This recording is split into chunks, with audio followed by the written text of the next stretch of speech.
समादरणीय भक्त सज्जनवृन्द, जय श्री राधे, जय श्री कृष्ण। शब्द कौतुकी युट्युब च्यानलमा यहाँहरू सम्पूर्णलाई हार्दिक स्वागत गर्दै श्री स्वस्तानी व्रत कथा वाचन गर्न गइरहेको छु।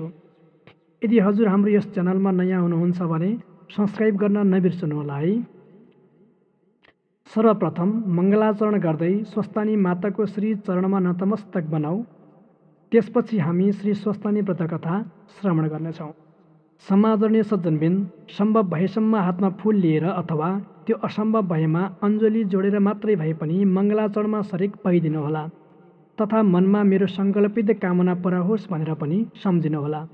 साथै अध्यायको समाप्त पर्यन्त एकचित्त भई सुनिदिनुहोला ताकि माता श्री स्वस्तानीको श्री चरणमा लागेको हजुरको पवित्र मन अन्त कतै नजाओस्। अथ मङ्गलाचरणम्। यं ब्रह्मा वरुणेन्द्र रुद्रमरुतः स्तुन्वन्ति दिव्यैस्तवैर् वेदैः साङ्गपदक्रमोपनिषदैर् ज्ञायन्ति यं सामगा ध्याना वसति तद्गतेन मनसा पश्यन्ति यं योगिनो यस्यान्तं न विदुः सुरासुरगणा देवाय तस्मै नमः। श्रीमाचन्दनचर्चितोज्ज्वलवपुः शुक्लाम्बरा मल्लिका मालालङ्कृतकुण्डला प्रविलसन् मुक्तावलीशोभिता सर्वज्ञाननिदानपुस्तकधरा रुद्राक्षमालाकरा वाग्देवी वदनाम्बुजे वसतु मे त्रैलोक्यमाता चिरम्। मूकं करोति वाचालं पङ्गुं लङ्घयते गिरिं यत्कृपातमहं वन्दे परमानन्दशङ्करं। नमो भगवते तस्मै व्यासाय मिततेजसे यस्य प्रसादाद् वक्ष्यामि महादेवकथामिमाम्।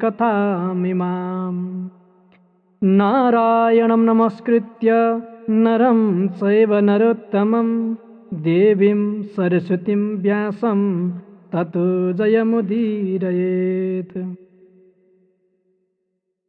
स्वस्थानि जननी महेश्वरप्रिये हे सर्वभूतेश्वरी ज्योतिर्बिन्दुस्वरूपले गतिदिने हे सर्वशक्तीश्वरी। यस्तो शक्ति ममादिनोस् हजुरले सत्कर्म के हो चिनु इच्छा पुष्प यिनै चढाउँछु मुमा वात्सल्य वर्षाउनु।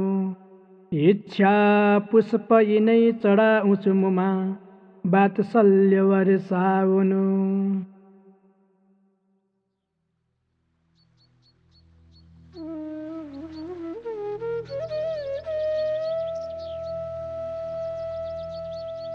आदरणीय भक्त सज्जनवृन्द, अब हजुरहरूले लिनुभएको पुष्पाञ्जलीलाई पुस्तकमा चढाउनुहोस् र एकचित्त भई कथा सुन्न प्रारम्भ गर्नुहोस्।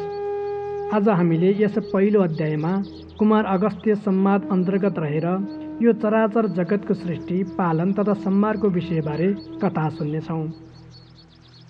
स्कन्द पुराणमा बताए अनुसार यो जगतको सृष्टि एवं लयको कारक तत्त्व परब्रह्म शिव हुनुहुन्छ।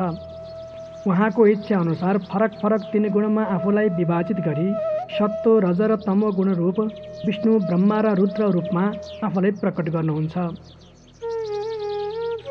साथै त्रिगुणमयी भगवती पराशक्तिलाई पनि उत्पन्न गरी यिनै शक्तिको आश्रयमा परमात्माद्वारा जगतको सृष्टि हुन्छ। जसरी सृष्टि हुन्छ त्यसै गरी नै लय अर्थात् संहार पनि हुन्छ भनी वर्णन गरिएको छ। आउनुहोस् अब सुरु गरौँ श्री स्वस्तानी व्रत कथाको पहिलो अध्याय। श्री गणेशाय नमः। श्री स्वस्तानी देव्यै नमः। अथ प्रथमोऽध्यायः। पूर्वकालमा अगस्त्य मुनि आफ्नो आश्रममा तपस्या गर्नुहुन्थ्यो। मुनिको आश्रममा एक दिन मयूरमा चढेर भगवान स्कन्द कुमार त्यहाँ पाल्नुभयो। अगस्त्य मुनिले भगवान कुमारलाई आसनमा बसालेर स्वागत सत्कार गर्नुभयो। त्यसपछि नम्र बाणीले सोध्नुभयो, हे स्कन्द कुमार, यो संसार कसरी सृष्टि भयो यस विषयमा जान्ने इच्छा छ, ममाथि कृपा गरी सुनाउनुहोस्। अगस्त्य मुनिको कुरा सुनेर कुमारजी आज्ञा गर्नुहुन्छ, हे अगस्त्य मुनि, तपाईँ एकचित्त भई सुन्नुहोस्। अघि पद्म कल्पमा यो संसारको सृष्टि हुँदा सर्वप्रथम परमात्मा शिवको इच्छाबाट ब्रह्मा, विष्णु र रुद्र प्रकट हुनुभयो। उहाँहरूको शक्ति स्वरूप त्रिगुणमयी पराशक्ति भगवती प्रकट हुनुभयो। यी महामायालाई कसैले बस गर्न सक्दैनथ्यो। तिनै माया शक्तिभन्दा पर शान्ततित पद छ, त्योभन्दा पर शान्ति पद छ, शान्ति पददेखि पनि पर विद्या पद छ, त्यहाँदेखि पर प्रतिष्ठा पद छ, त्योभन्दा पनि पर निवृत्ति पद छ। यो संक्षेपले सृष्टिको वर्णन गरियो। जुन क्रमले सृष्टि हुन्छ त्यही क्रमले संहार पनि हुन्छ। यी 5 पदको कारणले सृष्टिको सञ्चालन भएको छ। जुन कारणले यो जगत 5 कलाले व्याप्त भइरहेको छ, त्यस प्रकारले अव्यक्त ईश्वर आत्मादेखि अधिष्ठित हुनुहुन्छ। महापददेखि विशेष पदसम्म उत्पत्ति हुन्छ, तर त्यसमा अव्यक्त र जीवको कर्तृत्व हुँदैन। प्रकृति अचेत हुनाले र जीवात्मा अज्ञानी हुनाले प्रधान परमाणु आदि जो छन् ती सबै अचेत छन्। बुद्धिमानहरूले बिना कारणले स्वयं आफै हुन्छ भनी भनेका छैनन्। हे मुनि, यसकारण कार्य जो छ हेतुयुक्त छ। सबै शक्तिमान सर्वज्ञ यी अनादि पुरुष सदा ऐश्वर्यादिले युक्त हुनुहुन्छ। उहाँ जगतका महेश्वर हुनुहुन्छ। महद आदिको परिणाम गर्ने उहाँ नै सर्वज्ञको शासनले सम्पूर्णमा परिवृत्त हुनुहुन्छ। अल्पज्ञहरू त्यो पक्षलाई ग्रहण गर्न सक्दैनन्। जब कार्यको प्रारम्भ हुन्छ वहाँदेखि लिएर जहाँसम्म प्रलय अर्थात् संहारको समय आउँछ त्यहाँसम्म ब्रह्माको 100 वर्ष व्यतीत हुन्छ। यही अव्यक्त जन्म ब्रह्माको आयुको क्रम हो। ब्रह्माको आयुको आधा भागलाई परार्ध भन्दछन्। जब 2 प्रार्ध व्यतीत हुन्छ तब ब्रह्माको आयु सकिन्छ। अव्यक्त आत्मा जब कार्यलाई साथ लिई आत्मामा रहन्छ तब यो जगत आत्मामा रही विकारले युक्त हुन्छ। यी प्रधान पुरुष जब आफ्ना धर्मले रहिरहन्छन् तब तम र सत्व यी 2 गुण पनि समान भइरहन्छन् र सर्वत्र व्याप्त भई फैलिन्छन्। गुणको समान हुँदा तमोमय हुने हुनाले यी अलग हुन सक्दैनन् र वायुले शान्त गराएको निश्चल जल जसरी थाहा पाउन सकिँदैन, ठिक त्यसरी नै यस जगतको नजानिने समयमा उनी माहेश्वरी देवी प्रधान पुरुषको साथमा माया योगले प्रविष्ट भई शोभित हुनुहुन्छ। त्यसपछि प्राणीको उत्पत्ति गर्ने इच्छाले परमेष्ठी ब्रह्माको आज्ञाले अव्यक्तदेखि सृष्टि हुन्छ। जुन परमात्माको मायाले यो सम्पूर्ण सृष्टि विचित्र मनोरथहरूले सहित भई समाप्त हुन्छ, ती परमात्मालाई त्यो मार्ग जान्नेहरू शब्द ब्रह्म पनि भन्दछन्। उनी सबै प्राणीका विलक्षण परमात्मालाई नमस्कार छ। हे मनुष्यर, त्यसपछि प्रथम ईश्वरका आज्ञाले अधिष्ठित अव्यक्तबाट बुद्धिदेखि विशेषसम्म हुन्छ। क्रमले विशेष विकारबाट ब्रह्मा, विष्णु र रुद्र यी 3 देवता उत्पन्न हुनुहुन्छ। संसारमा कतै पनि नरोकिने भए कि उहाँ माहेश्वरी शक्ति हुनुहुन्छ। महेश्वर र माहेश्वरीको नाश हुँदैन। ज्ञानमा पनि अणिमादि सिद्धिसहित भई उत्पन्न, पालन र नाश यी 3 कर्म सम्पन्न हुन्छन्। कल्पान्तरमा फेरि पनि बुद्धि र मोहका निमित्त परमेश्वरले शक्ति प्रदान गरी परस्पर शक्ति धारण पनि गर्नुहुन्छ। कहीँ ब्रह्मा, कहीँ विष्णु, कहीँ रुद्रको स्तुति हुन्छ। त्यस कारणले उहाँको सामर्थ्य धेरै थोरै हुँदैन, बराबर हुन्छ। यो पर, यो बढ्ता, यो कम भनी अज्ञानीहरू भन्दछन्। तिनै ब्रह्मा कालरूप, पुरुषरूप, महेश्वर रूप, चतुर्व्यूह रूप 3 गुणदेखि पर छन्।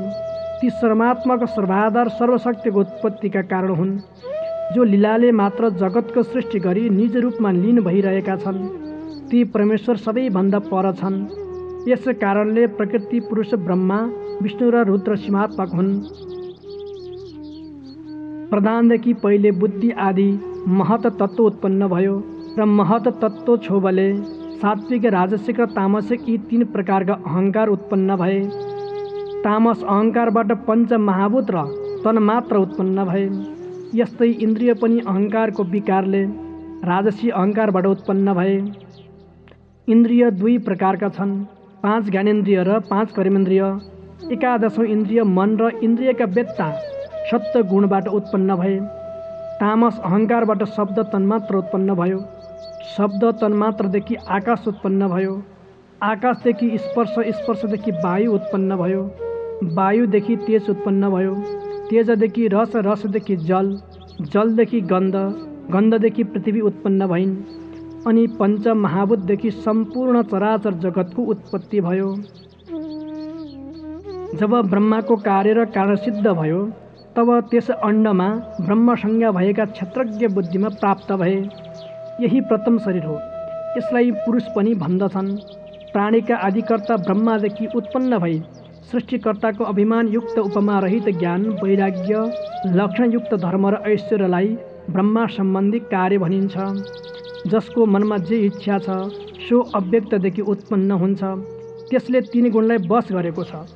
जो गुण र त्यसको अपेक्षा गर्दछ त्यो स्वभाव भइले सापेक्ष छ। आफ्ना आत्मालाई तीन प्रकारसँग भाग लगाएर तिनको क्रम प्रवृत्त हुन्छ। यिनै गुणद्वारा परमात्माले उत्पन्न, लय र पालन गर्नुहुन्छ। सृष्टिमा ब्रह्मा, संहारमा रुद्र र पालनमा तिनै पुरुष सहस्रशिर भनिन्छन्। यसै कारणले तिनै अवस्थामा स्वयम्भू रूपमा निर्गुण शिव रहनुहुन्छ। ब्रह्मोत्तममा सत्वगुण, रजगुण, कालोत्तममा तम र रजगुण रहन्छ। विष्णुत्तममा केवल सत्वगुण मात्र रहन्छ। निर्गुणमा सत्व, रजो र तमो गुण केही पनि रहँदैन। यस्तै प्रकार गुण र बुद्धि पनि तीन प्रकारका हुन्छन्। ब्रह्मोत्तममा लोकको रचना हुन्छ, कालोत्तममा संहार हुन्छ, पुरुषोत्तममा व्यापार रहित केवल दर्शन मात्रले पालन कार्यको सिद्धि हुन्छ। यस्ता प्रकारका परमात्माका तीन कर्म छन्। यस्ता तीन प्रकारले भाग लाग्नाले तिनै परमेश्वर त्रिगुण भनी मानिन्छन्। चार प्रकारले भाग लाग्नाले उहाँलाई चतुर्व्यूह पनि भन्दछन्। आदि हुनाले पुरुष भनिन्छ, अजन्मा हुनाले अज पनि भनिन्छ। सुवर्णको जो मेरु पर्वत छ त्यही परमात्माको गर्भाशय हो। जल, समुद्र र पर्वत जरायु हो। यसै अण्डमा यी सबै लोक रहन्छन्। यिनका अन्तरमा संसार, चन्द्रमा, सूर्य, ग्रह, वायु, नक्षत्र आदि स्थित छन्। यो अण्ड जलदेखि 10-12 गुणा बढी व्याप्त छ। आकाशले वायु व्यक्त छ। आकाश पञ्चभूतले बेष्टित छ। भूत आदि मतले महत् प्रकृतिले व्याप्त छ। यसैले यो ब्रह्माण्ड प्रकृतिका 7 आवरणले व्याप्त छ। यसैले प्रकृति समेत 8 पक्ष भई परमपद प्रादुर्भाव भएर परस्पर जगतलाई धारण गर्दछन्। यो सबै जगत पूर्वोक्त क्रमले पालन र लय पनि हुन्छ। यो सबै परमेश्वरको लीला मात्र हो। सृष्टिकर्ता ब्रह्मा प्रधान प्रकृतिदेखि प्रादुर्भाव भएकाले भक्त वर्णयुक्त हुनुहुन्छ। ब्रह्माले जगतको सृष्टि गर्ने हुनाले सृष्टिको आदिकालमा 8 विकार रूपमा उत्पन्न गरी अन्त्यकालमा भगवान रुद्रले संहार गर्नुहुन्छ। महेश्वरको लीला केवल सङ्कल्प मात्रैले उत्पन्न हुन्छ। हे मनुष्यर, यहाँ जो काल वर्णन गरियो त्यसलाई परार्ध भनिन्छ। सृष्टिमा जम्मा सत्य, त्रेता, द्वापर र कली गरी 4 युगहरू हुन्छन्। यिनीहरूमा सत्ययुग 17,28,000 वर्षको हुन्छ। त्रेतायुग 12,86,000 वर्षको हुन्छ। द्वापर युग 8,64,000 वर्षको हुन्छ र कलियुग 4,32,000 वर्षको हुन्छ। सत्य, त्रेता, द्वापर र कली यी 4 युग 71 पटक घुम्दा एउटा मनु र एउटा इन्द्रको समय सकिन्छ। त्यस्ता मनु र इन्द्र जम्मा 14वटा हुन्छन्। 14वटा इन्द्र र 14वटा मनुको पालो सकिँदा सृष्टिकर्ता ब्रह्माजीको एक दिन व्यतीत हुन्छ। त्यसै गरी त्यति नै लामो रात हुन्छ, जसलाई एक अहोरात्र पनि भनिन्छ। यसै गरी महिना, वर्ष गर्दै ब्रह्माजीको 100 वर्षको आयु हुन्छ। ब्रह्माको 1 वर्षको, विष्णुको 1 दिन हुन्छ। साथै विष्णुको 1 वर्षको, रुद्रको 1 दिन हुन्छ। अव्यक्त निर्गुण शिवको समय गणना हुँदैन। हालसम्म ब्रह्माको आयु 51 वर्ष 1 दिन मात्र बितेको छ। हालसम्म कतिवटा ब्रह्माजी उत्पत्ति भई लय भए भन्ने कुराको भने कुनै लेखाजोखा छैन। इति श्री स्कन्दपुराणे केदारखण्डे माघ महात्म्ये कुमार अगस्त्य संवादे श्री स्वस्तानी व्रतकथायां सृष्टिकर्म वर्णनं नाम प्रथमोऽध्यायः सम्पूर्णम्। श्री उमा महेश्वराभ्यां नमः।